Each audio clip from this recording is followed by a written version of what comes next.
Lars Hedegaard. I don't know. Do I pronounce your name correctly? Actually, let's check that first. Actually, That's fine. Fine. Lars Hedegaard. Or In Danish, it would be Lars Hedegaard, but nobody can say Hedegaard. that. So Hedegaard is fine. Hilgar. Well, I can say Hilgar as well.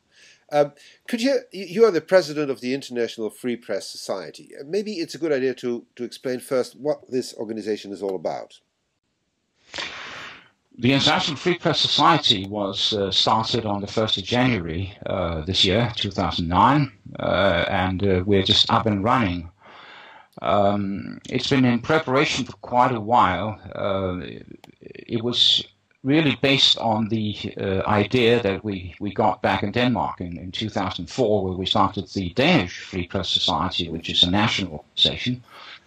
And we thought that our good experience in arousing the population and having an impact on the public debate and free speech was worth repeating and emulating. So we set up this international organization which is quite different from the Danish organization, which is a membership-based democratic organization. Mm-hmm. The International Free Press Society excuse me, is based on a board of directors and a board of advisors. And we have a website. Just a second. Was it your initiative? Are you the initiator? You say we, but you are the initiator, or is there somebody else? Is that your idea, or was it a pure Danish idea? Mm-hmm. Well, the Danish idea that we set up or brought to fruition back in 2004 was really a collective effort by a bunch of guys and girls who thought we needed to do something. The International Free Press Society is also a collective idea that a group of us have been working on for, I would say, about a year or so, and then we finally did it. The Danish Free Press Society, which, by the way, accepts members from outside of the country. Nobody says you have to be a Dane or live in the country to become a member. Anyone can join. But the Danish Free Press Society shares its objective with the International Free Press Society, and we are simply for the defense of free speech, no matter who threatens it and where it's threatened. It's as simple as that. Nothing else. Okay.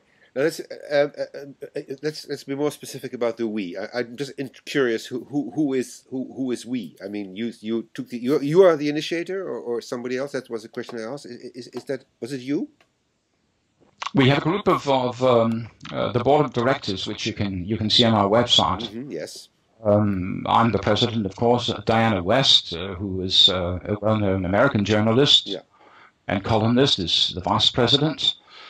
The other members of the board are Paul Bellion, a Belgian journalist, Christine Brim, who lives in and works for the Center for Security Policy in Washington, D.C.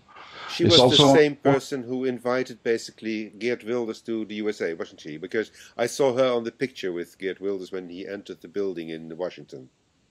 Yeah, well, the International Free Press Society was co-organizing his trip there, so it was a collective effort too. Yeah, and how big is the IFPS?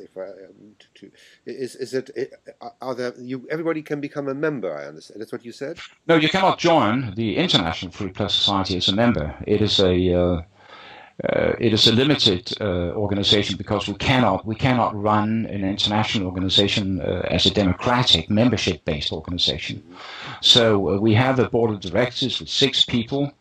Another one is Ned May and Bjorn Larsen, which I forgot to mention. But in addition to that, we have a board of advisors, which you could also look up on our website. Yes.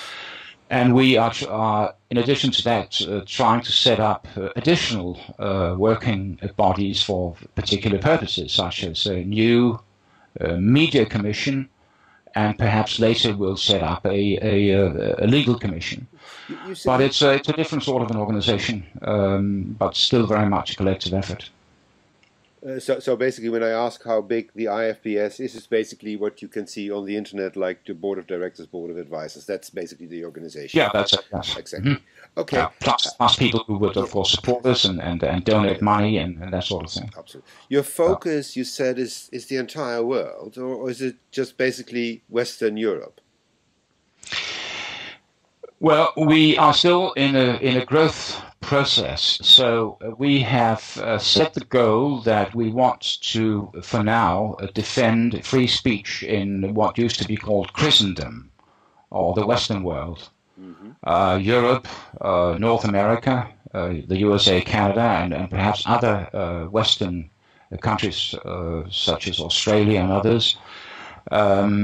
Because we have the idea that this is where free speech is under attack at the moment, and if free speech goes down in the Western world, it will be doomed, as far as we can tell, in Africa and Asia and other places. So, for now, we are limiting our efforts to the defense of free speech in Europe, basically, and North America. Yes. We may later choose to widen our scope, but that will come later. Yes, no, I mean, because you basically, because there are, of course, countries like North Korea, just to mention a well-known country, where free speech simply doesn't exist at all. I mean, absolutely, but, yes. But that's not your concern. Your main concern at this stage is Europe, because that's where we live. No, it is our concern. It's just that we do not have the manpower or the resources to do anything about that at the moment. We will probably, I hope, we can do it later. But I mean, what are you going to do to introduce free speech in North Korea?